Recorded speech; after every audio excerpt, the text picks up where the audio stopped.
Hi, it's Anne from Cards or Die Board Gaming, and it's time for another Toy Tuesday. So this week I'm here to talk to you about Picture Hunt, which is by UPL Games, and mainly A UPL Shopping Expedition. That's the main one that I'm going to talk to you about.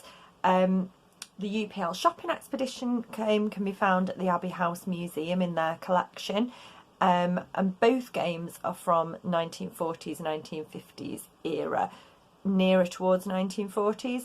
Strangely, neither of them have the date in the box, which is quite unusual, as most board games or rules have the date printed on them somewhere.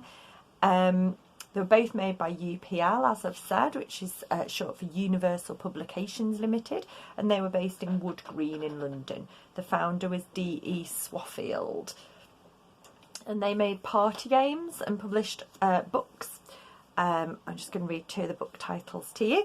It's Wonderful, a unique book for young people from 1934, and The Party Entertainer from 1940. The Party Entertainer was designed as, I'll just read the quote, a storehouse of questions, catches, puzzles and problems that will serve for many, many parties and hundreds of fireside hours.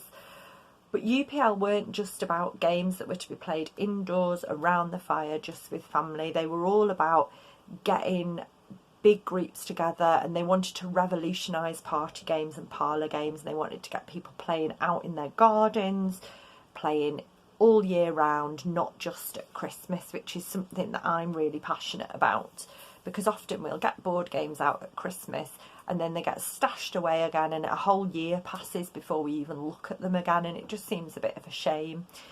So yeah, they were interested in getting large groups of people together, and I think that ethos in board gaming is still very relevant today. Certainly my work with Cards or Die is all about getting people together, getting people playing together, and kind of capturing that kind of Christmassy celebratory feeling of time, having time with friends and time with family, but bringing that so it's all year round.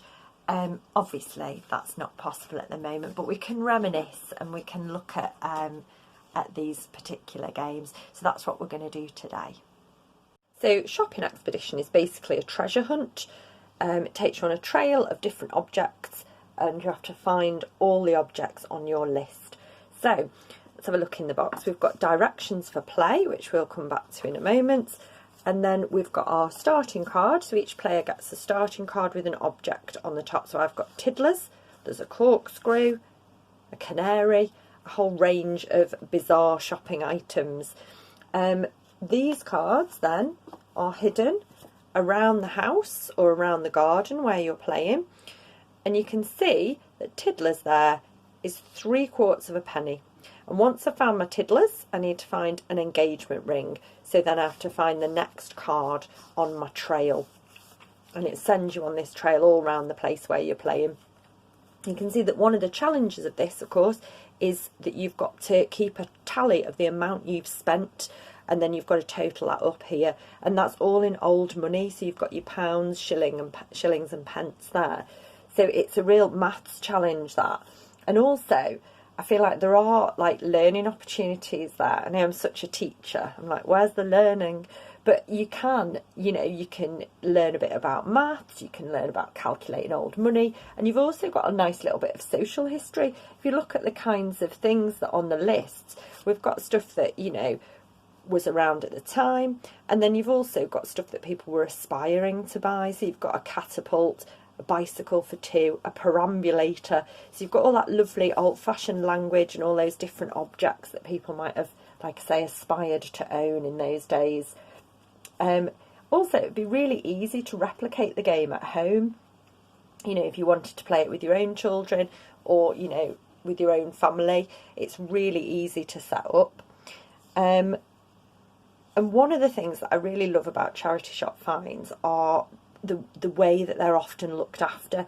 So you can see here that none of the cards have actually been filled in. They're all blank, because clearly what the person who owned the game has done is typed out the objects onto, and we've got really thin old typing paper. They've typed out the objects so that they wouldn't have to write on the original cards, because they've looked after it so well. And the other thing you sometimes get in charity shop finds are like odd bits of other bits of history. So in this one, they've typed on the back of their League of Rope Holders registration card, which shows you it's from 1953, 1954. And it's got the member's name and date of first enrolment. And I always love finding little bits like that. I think it's really interesting. So that's that one, that shopping expedition. We'll just have a quick read of the rules, because some of the phrasing in the rules is just brilliant. So it tells you about hiding your objects all around, and the first bit is all about, you know, how to play the game. And then it also gives you, and I'll have to read this in my best received pronunciation, that's clearly how it is written. It says, here is an example of how to arrange matters. Supposing it is decided to introduce the game at a garden party, club, or school grounds. All kinds of places can be chosen for placing the shopping lists. One could be placed on a tree, so that players must climb a ladder or steps to enable them to read it. Place another under a motor car, in which case a rug should be provided for the players to kneel upon.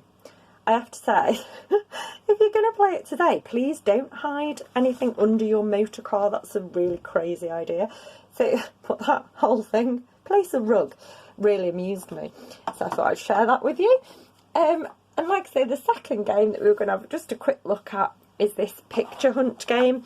Now, it's in beautiful suffragette colours, which is the thing that first attracted me to the game. I think it just looks lovely. And you can see that it says commencing letters, all B's. And that's because it's a really simple spotting game. It comes with pictures in, and the pictures have got lots of different objects in which begin with B. You've got a line drawing there as well, which is a bit trickier in some ways. And again, not filled in. You can imagine the people who played with this have done it on a scrap of paper, and it's got potentially 60 different things beginning with a letter B that you can find. And it does come with solutions, so there's some suggested answers there if you're a bit stuck. And one of the things that's nice about the images is that they reinforce this UPL kind of ethos about, you know, you've got the summer parties, the winter parties, and it's all about having a big group of people all together, celebrating and playing together and having fun.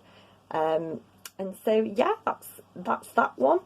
I've shared a link in the comments to an article I read on Haringey Borough Council's site, which tells you a bit more about the company, about UPL, but I just thought that was a fascinating little insight into those games. So thanks for watching, and take care of yourselves. Bye!